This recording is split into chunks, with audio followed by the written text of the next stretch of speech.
बिल्कुल नहीं हुआ। ये सारे दिल्ली सरकार के अधीन आते हैं। जो कट्टर ईमानदार कहने वाले मोहनिया जी हैं उसके अधीन आते हैं।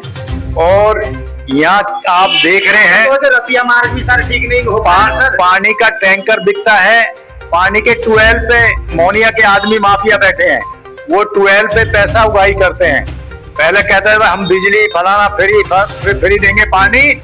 आज वो पानी का पैसा लेकर के जो पैसा नहीं देता उसका कनेक्शन काट दिया जाता है। आज सीवर डल रहे हैं। सीवर में बड़ा मोटा घपला है। आप जाकर के देखेंगे। मेन जो दो चीजें थी बिजली और पानी देने वाला मैं हूँ। स्कूल आप एक्सचेंज संगम बिहार के जितने भी स्कूल हैं वो मैंने बनाए। एक भी स्कूल की जमीन किसी ने नहीं ली है। आम पार्टी कहे दिखा कहां से ली है। नमस्कार, बहुत बहुत स्वागत अभिनंदन करेंगे। और हमारे साथ सौभाग्यवश आज संगम बिहार विधानसभा से पूर्व विधायक कांग्रेस से ताल्लुकात रखते हैं शिषपाल जी मौजूद है। शिषपाल जी आपका बहुत बहुत स्वागत। धन्यवाद सर, आपका धन्यवाद, आप यहाँ आए जी। तो शिषपाल जी के बारे में थोड़ी सी मैं जानकारी आपको दे देता हूं। जब कांग्रेस से ये प्रतिनिधित्व करते थे जी, कांग्रेस को प्रतिनिधित्व करने से पहले इंडिपेंडेंट इन्होंने यहाँ पर संगम बिहार जैसे क्षेत्र में कार्य किया, लोगों का प्यार जीता, लोगों का विश्वास जीता। और लगातार 1993 से 2003 तक इन्होंने यहाँ पर विधायक की जिम्मेदारी बड़ी बखूबी निभाई और लोगों का प्यार भी जीता। थोड़ा सा इतिहास के भूगर्भ में तो जाना ही पड़ेगा, क्योंकि इन दिनों संगम बिहार और देवली विधानसभा में जिस प्रकार से जल समस्या हो, वाटर लॉगिंग की समस्या हो, डेवलपमेंट कामकाज की बात करें, कितना कार्य उस टाइम पे हुआ था 2003 तक। और 3 से लेके 2023 हो गया जी। कितने साल हो गए सर? 20 साल हो गए। 20 साल का रिकॉर्ड। अब आप बताएं, 2003 तक आपने छोड़ा था। मैं चाहता हूं कि 2003 से लेके 2023 तक का जो सफर, आम आदमी पार्टी हो, चाहे बीजेपी हो, चाहे कांग्रेस हो, आप तो इंडिपेंडेंट प्रतिनिधित्व तो करते थे ना। तो आप एक इंडिपेंडेंट इंसान की तरह ही बोले, ताकि जनता को संगम बिहार जैसे आबादी में जो जनता रहती है यहाँ पर थोड़ा सा लोगों को सच्चाई पता चले। 1993 में जब पहली दफा विधानसभा बनी और विधानसभा का चुनाव में इंडिपेंडेंट लड़ा था, उगता हुआ सूरज निशान था, तो मैं संगम बिहार के ही लिए मैं लड़ा था, क्योंकि मेरे को एक डर था। हम यहाँ पैदा हुए हैं, हमारे खेतों में ये कॉलोनी बसी है, ये कॉलोनी हमारे खेतों में है, हमको इनसे अटैचमेंट थी। यहाँ पर ना बिजली थी ना पानी था, कोई किसी भी तरह से गवर्नमेंट की दी हुई सुविधा नहीं होती थी।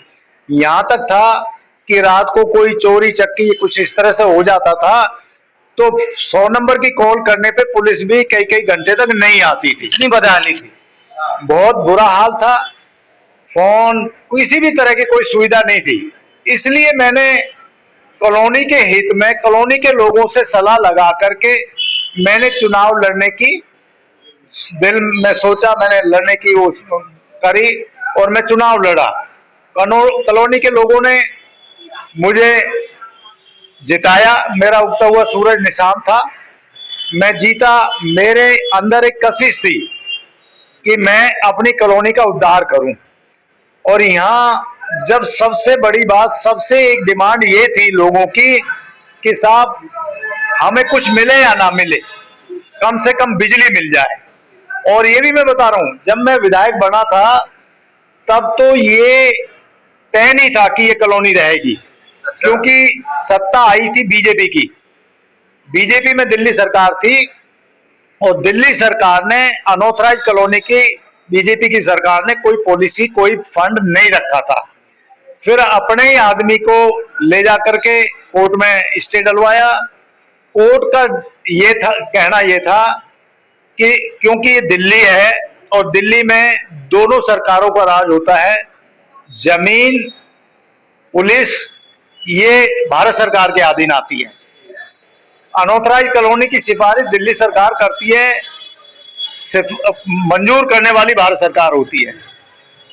तो दोनों सरकारों में कंट्रोवर्सी होने के नाते से कोर्ट का ये आदेश था कि संगम बिहार जैसी अनऑथराइज जो 1039 कॉलोनी होती थी, जब इनमें ना तो सरकारी फंड लगेगा और ना ही कोई मकान बनेगा, एज इट इज यथास्थिति बनानी है, रखनी है। मैं एमएलए था, मेरे को हमदर्दी थी, मैंने तुगलकाबाद गांव से देवली गांव को जोड़ने के नाते से, हरिजन बस्ती के नाते से, इधर उधर से मैंने इस संगम विहार के लिए मैंने कुछ सड़कों का निर्माण कराया। मैंने बिजली दिलाने वाला मैं हूं। यही बतरा ग्रिड से यहाँ पे बड़े बड़े नेता आते थे, राष्ट्रीय नेता। क्यों? आज भी हर पार्टी के नेताओं को पार्टी को वोट चाहिए, और वोट संगम विहार से ज्यादा मेरे ख्याल से एशिया में किसी कॉलोनी में इतनी वोट नहीं होगी। आज संगम विहार में 2 विधानसभा है, एक संगम विहार के नाम से, एक देवली के नाम से। देवली हमारा छोटा सा गांव है, मुश्किल से 2 बूथ हमारे लोकलों की होंगे, बाकी तो सब और ही हैं। तो इतनी बड़ी आबादी के लिए भाषण देने के लिए, वोट मांगने के लिए हर पार्टी के नेता आते थे, पर काम किसी ने नहीं किया। मैं फिर वही सवाल दोबारा से दोहराता हूँ, थोड़ा शॉर्टकट में, क्योंकि अभी वर्तमान मौजूदा स्थिति के ऊपर हम बात करेंगे। 20 साल का रिकॉर्ड जो है मोटा मोटी आपके कार्यकाल में मान लेते हैं, आपने सड़कें बनाई, बिजली लेके आए, और जल बोर्ड की जो बात है, सोनिया बिहार पाइपलाइन की जहां तक बात है, उसमें क्या योगदान रहा आपका? देखिए, जब मेरा 2003 में टिकट कटा था, तो उस टाइम का मैं संगम विहार के लोगों से कहना चाहता हूं, याद दिलाना चाहता हूं कि जब हर पार्टी का हर कैंडिडेट ये कहता था कि मुझे जिताओ, मैं सोनिया विहार का पानी लाऊंगा। वो क्यों कहते थे? क्योंकि सोनिया विहार की लाइन में डलवा चुका था। अच्छा, पहले टर्म में? पहले दूसरे टर्म में, जो 98 से 2003 का जो रहा। 2003 में टिकट काट दी गई है। मेरी टिकट कट गई थी जब ये लाइन डल चुकी थी। तो कौन से ईयर को डाली थी आपने, वो बता? सन 2000 में मैंने डायरेक्ट सोनिया विहार से लाइन डलनी शुरू हुई थी, और संगम विहार तक 2004 तक वो लाइन डली थी। कहां तक डाली, कहां तक आ गई थी वो लाइन? वो सीधा हमारे रतिया मार्ग पर, सीधा हमारे बत्रा वाली रोड पर, दोनों रोड पे, 2 जंक्शन आपने निकलवा दिया वहां। दोनों रोड पे, मेन रोड पे लाइन डल गई थी। G block, H block, G second, I block, I2, J2, ये सीधा इधर D block, E block, F block, F first, हर ब्लॉक में। क्योंकि सोनिया विहार की लाइन डालने वाले इंजीनियर अलग थे, उन्होंने अपना काम कर दिया, हर ब्लॉक के लिए लाइन छोड़ दी। फिर ये जो लोकल, जो जेई हमारा आज पानी सप्लाई करता है, एक्सचेंज पानी सप्लाई करता है, उसका काम रह जाता है लोकल लाइन डालने का। मैं रोकूंगा फिर यहाँ पे थोड़ा सा। दिनेश मोहनिया जी यहाँ पर विधायक हैं, आप पूर्व विधायक हैं। जिस प्रकार से आप इतिहास 2003 तक की बात कर रहे हैं वहां पे, और उस समय की बात कर रहे हैं, स्थिति लगभग सोनिया विहार का पाइपलाइन आ चुका था, ये जो कह रहे हैं। हैरान करने वाली बात है, 30 साल में जब अगर काम होता तो 5 साल और ले लेते, 2025 तक, सॉरी 2003, 5 साल, यानी कि 2008 तक हर गली में आ जाना चाहिए था कायदे से, क्योंकि एक्सीड होता है, 5 साल बहुत होता है। आज की डेट में भी तो वो कार्य नहीं हो पाया शिषपाल जी।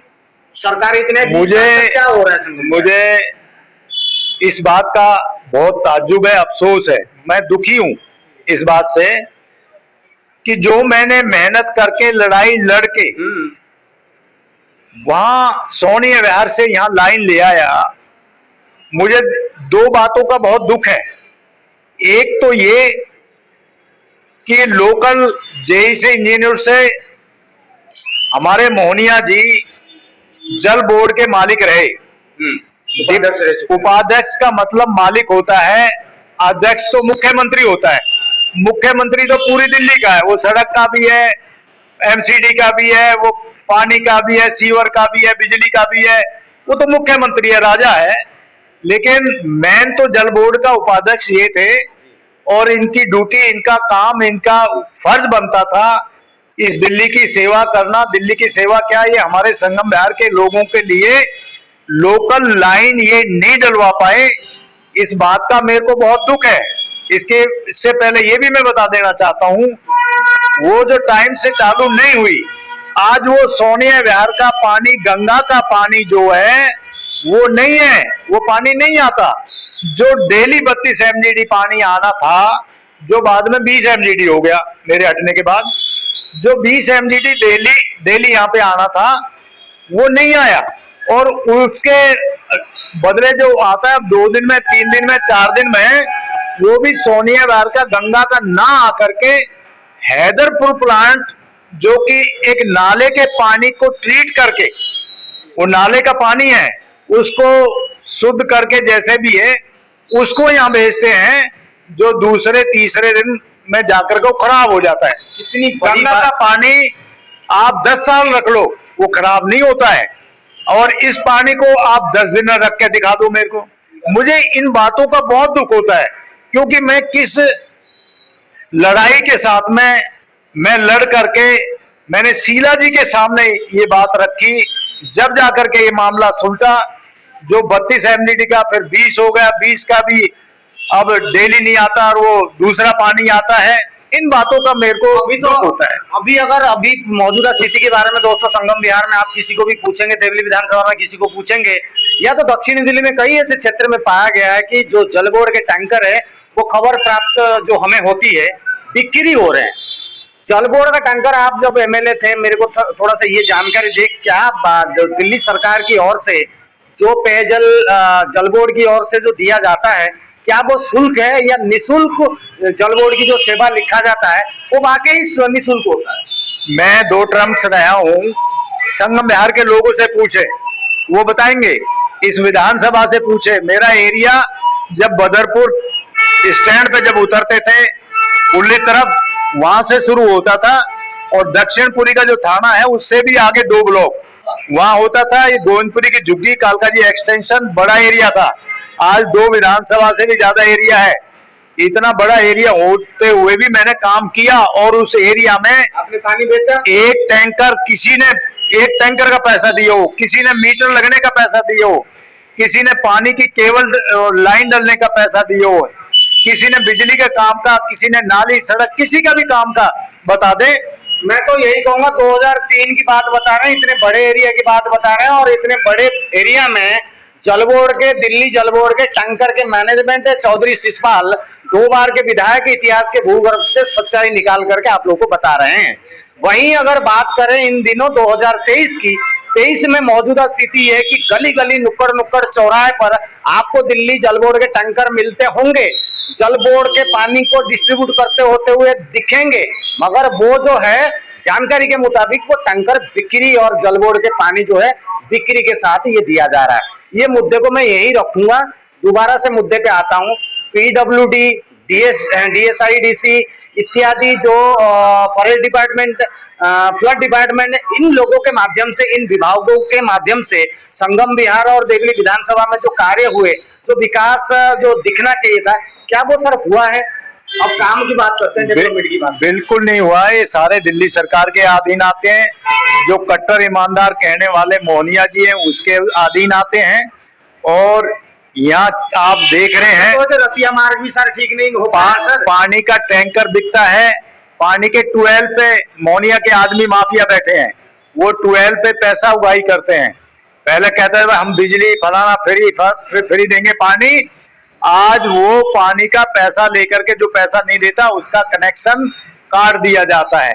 आज सीवर डल रहे हैं, सीवर में बड़ा मोटा घपला है, आप जाकर के देखेंगे। पहली बात तो मैं बताऊं, जब मैंने पहले सोनिया विहार से जब लाइन डलवाई थी, वो लाइन मोटी थी, और जब पब्लिक कम थी, जब लाइन मोटी डली है, पानी ज्यादा की व्यवस्था रखी है। आज पब्लिक कई गुना ज्यादा हो गई है, और अब इसने वो नई लाइन जो डाली है वो छोटी कर दी है। रतिया सीवर की लाइन है वो छोटी हो रही है, वो आए दिन चौक होंगी। पब्लिक को ऐतराज है, पब्लिक के मकान नीचे पड़ रहे हैं, कोई लेवल देखने आता नहीं। मोहनिया जी के गली गली पे फोटो तो लग रहे हैं, लेकिन मोहनिया जी कभी किसी को शक्ल दिखाने नहीं आते। वही बात रतिया मार्ग की जो आप बात कर रहे हो, रतिया मार्ग पे मैंने बिजली की केबल डलवाई, रतिया मार्ग पर सीवर की लाइन डलवाई, रतिया मार्ग पे सोनिया विहार की लाइन डलवाई, रतिया मार्ग पे हमारे बर्ड सेंचुरी के लिए एक लाइन गई थी जिसमें उनके पेड़ पौधों के लिए पानी की लाइन गई, वो डलवाई। रतिया मार्ग मैंने बनवाई, एक दिन मैंने रतिया मार्ग को बंद नहीं होने दिया, क्योंकि मैं यहाँ रहता हूँ, मुझे यहाँ के लोगों से मालूम है, ये हमारी एक तरह से लाइफ लाइन है ये, क्योंकि लोगों का इसी में से निकलना होता है। और मोहनिया जी यहाँ पर रहते नहीं, उनको मालूम नहीं, ये रोड 6-6, 7-7 साल बंद रखी, सिर्फ काम की, वही काम हो रहा है जी, इसलिए बंद है, लोग इधर उधर से निकलते हैं। एक बात का मेरे को और भी दुख है, मैंने क्योंकि रतिया मार्ग पे ज्यादा, बतरावली रोड, इस पे ज्यादा वो होता है, रस होता है, मैंने शूटिंग रेंज से एक रोड छतरपुर होते हुए गुड़गांव के लिए हाईवे निकलवाया था। एलजी महोदय थे जब, ए आर किदवाई जी थे जो हरियाणा और दिल्ली को दोनों को देख रहे थे, उनके साथ में मीटिंग में हमारा तय हुआ था, बल्कि मेरे साथ में हमदर्द वाले भी थे। हमदर्द का यहाँ बहुत अच्छा स्कूल और मामला है उनका, उनको भी यहीं से निकलना गुजरना पड़ता है, वो भी मेरे साथ में थे और अखबार में आया था इस रोड का कि ये रोड बनेगा। मुझे आज उस बात पे बहुत दुख होता है कि आज मेरे को हटे हुए 20 साल हो गए हैं, हर पार्टी आ ली है यहाँ पे, हर नेता आ लिया है, लेकिन उस रोड पर 1 इंच का काम मौनिया जैसे नेताओं ने नहीं होने दिया, ना ही यहाँ पानी का काम होने दिया। यहाँ बारिश होती है, हम यहाँ बैठे रहते हैं, देखते रहते हैं, यहाँ रतिया मार्ग ना होकर के नदी का रूप लेती है। किसी की मोटरसाइकिल, किसी का स्कूटर बहता है, किसी की गाड़ी बंद होती है, या क्या बड़ा हाल होता है सब जानते हैं। तो चौधरी शिषपाल जो कि 2 बार के विधायक रह चुके संगम बिहार से हमारे साथ मौजूद थे, काफी बातें हुई और इतिहास से हमने काफी बात जानने की कोशिश की, हमें भी पता चली, और मौजूदा स्थिति थोड़ी सी नहीं, बहुत ज्यादा ही गंभीर है, समस्या काफी सारी हैं। चौधरी जी, एक और बात भी है, देखिए विधानसभा का चुनाव भी आ रहा है, ज्यादा समय भी नहीं रह गया है, साल सवा साल या 1.5 साल का समय रह गया है। तो क्या अगर दोबारा से मैं सवाल यही करूं, आपके एज के अनुसार, आपकी पार्टी के अनुसार, आपके वजूद के अनुसार, जनता का प्यार जो आप कह रहे हो कि भाई निर्दलीय आपने सीट निकाली हुई थी, तो क्या पुनः आपकी इच्छा शक्ति और आपकी ईमानदारी के बल पर आप क्या जनता के पास दोबारा से जाने वाले हैं कि भाई विधायक की मैं तैयारी करूंगा और मोनिया जी ये कार्य को नहीं करा पा रहे हैं, मैं करूंगा, इस तरीके से कुछ मनसा है? आपके बेटे जो है वो हर्ष चौधरी जी है, उनको भी हमने काफी कार्यक्रम में, सामाजिक अनुष्ठान में कांग्रेस को भी कई बार रिप्रेजेंट करते हुए हमने देखा है। तो क्या कुछ अभी चल रहा है चुनाव के बारे में, भविष्य के बारे में थोड़ा सा जनता को बताएं। मैंने इस एरिया को अपने परिवार की तरह समझा, जैसे मैं पहले भी कह चुका हूं, बातें बहुत है। आम पार्टी हजारों करोड़ रुपए शराब में खा गई।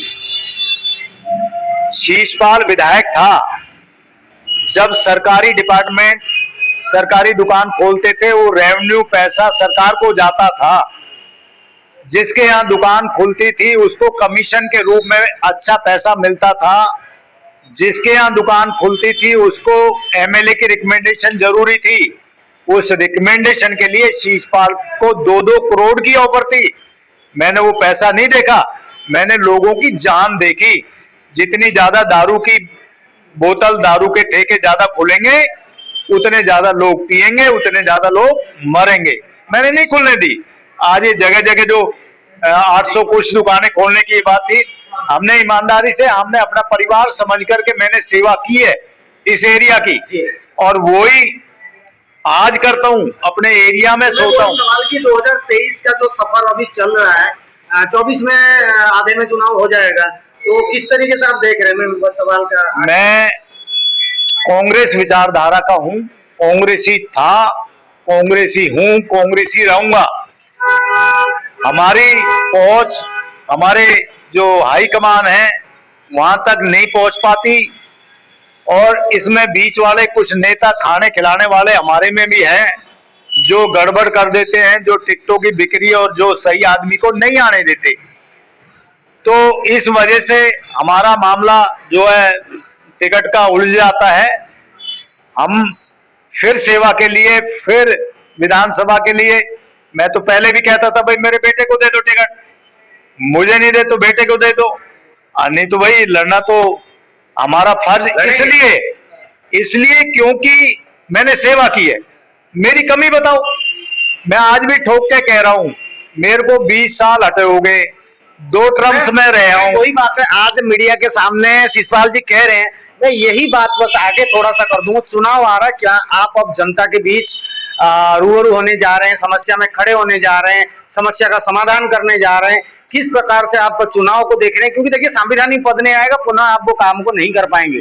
वही दूसरी और बात कर लेते हैं, चुनाव आ रहा, तो चुनाव जब सामने है तो जनता के पास आपको जाना है, चुनाव लड़ना है, क्या है वो आखिर? अने मुझे अब पूरी उम्मीद है, हमारे अब नए प्रदेश हमारे प्रभारी बने हैं दीपक बावरिया जी, उन्होंने फोन करके मुझे बुलाया और मैं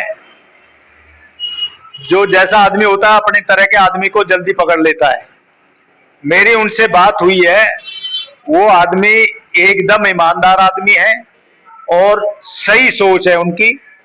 मुझे पूरी उम्मीद है कि बावरिया जी यहाँ पर मुझे, मेरे परिवार को, हमारा बेटा एनएसयूआई का प्रेसिडेंट रहा, 4 साल लगातार हर्ष चौधरी के नेतृत्व में एनएसयूआई का झंडा फहराया, एक तरफा जीत हुई है और फिर यूथ में काम किया, आज भी कांग्रेस में काम कर रहे हैं, मैं भी कांग्रेस की सेवा कर रहा हूं, हम लड़ाई लड़ रहे हैं। मोहनिया बीजेपी जो यहाँ पर ये काम नहीं करती, फिरका परस्ती की बात कर रहे हैं, मोहनिया जी क्षेत्र में आते ही नहीं है, माफियागिरी कर रहे हैं। जो कमीशन जो टट्टी खाते थे, हम तो उसको टट्टी कहते थे, हमने नहीं लिया वो, आज वो भी टट्टी इन्होंने बढ़ा दी है, 10% कर दी है। तो जब हमने ईमानदारी से सेवा की है, यहाँ पर संगम बिहार के लोगों से पूछना, एक बार दहशत फैल दी थी, आएगा तो जरूर हम सर्वे के माध्यम से चुनाव से पहले आप लोगों को बताएंगे कि संगम बिहार क्षेत्र के लिए अच्छा सोचने वाले व्यक्तित्व कौन है और आप लोग किसको वोट देंगे और तर्ज क्या रहेगा, आधार क्या रहेगा। बस जाते जाते आपके क्षेत्र की जनता को जो भी आप मैसेज देना चाहते हैं सर, आप दे सकते हैं। मैं यही कहूंगा कि आपने शीशपाल को देखा कि जब शीशपाल एमएलए था तो आपको रात को भी जरूरत पड़ी, जब वो चोर चक्के, काला बंदर, फलाना ढिकड़ा होता था तो रात में पुलिस नहीं घुसती थी, रात में शीशपाल भाई आपका गलियों में घुसता था और मैं कहता था मैं आपके साथ हूं, आप डरो मत। रात में रहा, दिन में रहा, जो भी है, किसी ने फोन करा मैंने उठाया। जो माहौल कॉलोनी के हित में नहीं था, लेकिन फिर भी मेन जो 2 चीजें थी, बिजली और पानी देने वाला मैं हूं। स्कूल, आप एक्सटेंशन संगम बिहार के जितने भी स्कूल हैं वो मैंने बनाए, एक भी स्कूल की जमीन किसी ने नहीं ली है। आम पार्टी कहे दिखा कहां से ली है? तो जो मैंने करा है वो इन्होंने ना तो करा ना ये कर सकते। मैं तो एक उदाहरण देता कि भी हाथ कंगन का हाथ क्या और पढ़े लिखे का फारसी क्या, 2 ड्रम्स मेरे देखे और अब आपने और लोगों को देखा, उसमें आप देखेंगे। और पार्टी बाजी में ना जा करके, दोबारा से आप पार्टी बाजी में ना जाकर के, मैं देखता हूं जब मैं चुनाव लड़ता हूं तो लोग कहते हैं जी शीशपाल जी आपसे बढ़िया कोई आदमी नहीं है, विधायक तो आप होने चाहिए, परंतु में फिर वो कोई कहता जी फला पार्टी होनी चाहिए, कोई कहता फला पार्टी, क्योंकि ये झूठ बोलने में तेज है।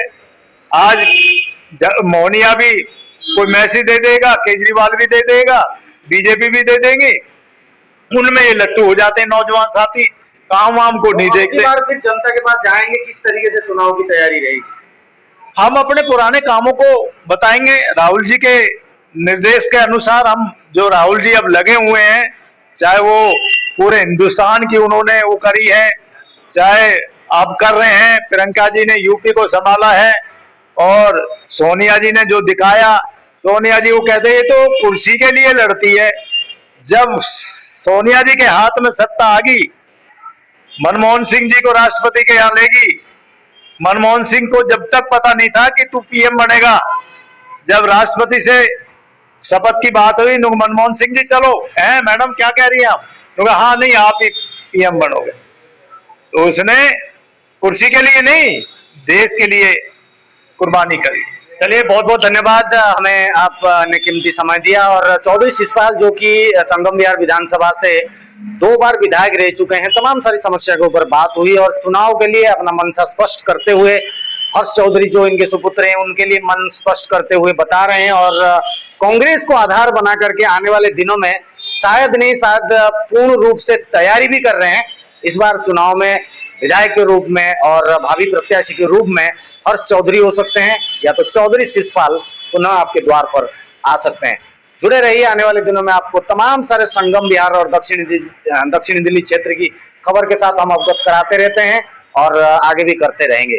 फिलहाल के लिए जय हिंद, वंदे मातरम। Thank you sir.